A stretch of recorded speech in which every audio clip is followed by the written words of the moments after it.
Hello, my name is Greg Stemen, and I am pursuing re-election to the office of State Representative for District 27 in the state of North Dakota. The things that have motivated me goes back to a willingness to serve. I've been asked to serve on nursing home boards. I've been asked to serve on Dollars for Scholars boards, served on a city council in a small community in southeast North Dakota, and just each and every one of those opportunities kind of provided me additional motivation to find maybe a different level or a higher level to potentially serve at.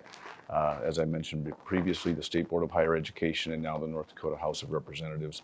It's been a great honor. The last few sessions I've been in a leadership position on House appropriations, and it's been a great experience, and I've formed some very strong professional relationships.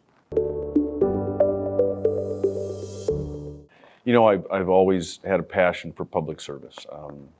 Previously, I'd served on the North Dakota State Board of Higher Education. It got me exposed to the political landscape. And then when the opportunity to finish out the term of Thomas Beadle when he became North Dakota State Treasurer, I was able to get appointed, and then I was reelected to that position. And it's been a great honor. I consider it the greatest honor of my professional life is to serve in the State House of Representatives. Finishing, getting the diversion completed, and then also continuing to focus on the Red River water supply. These are two massive projects that Fargo has partnered with the rest of the state of North Dakota to get this done. And it's interesting, these are two massive projects that you hope you never have to use.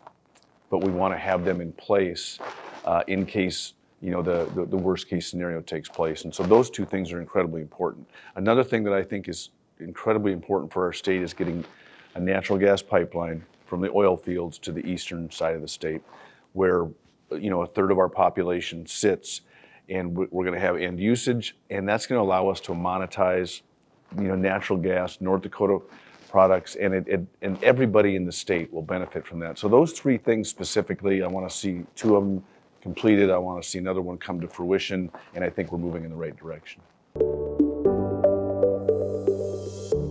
I've said this many times, and I want people to understand the Legacy Fund, I think, is one of the best things that this North Dakota State Legislature ever put in place.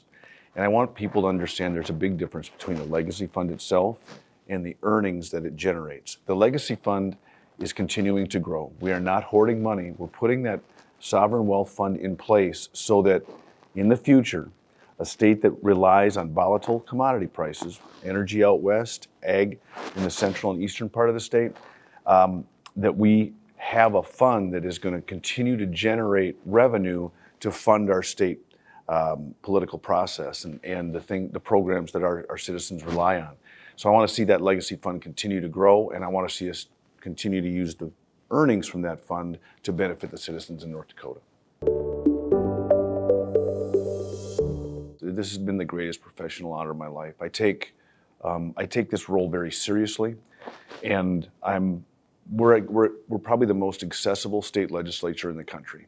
And I always appreciate when people reach out, whether it's via phone, whether it's via email, and ask questions. Even if I don't necessarily agree with what their opinion is, I'm always open to having the conversation. And I think that's what I want the voters to understand is I appreciate the opportunity to serve. I think every day about who I'm working for, which are the citizens of District 27 and also the citizens of the state of North Dakota. So it matters to me, and that's why I'm very appreciative for the opportunity, and I humbly request your vote when the primary takes place.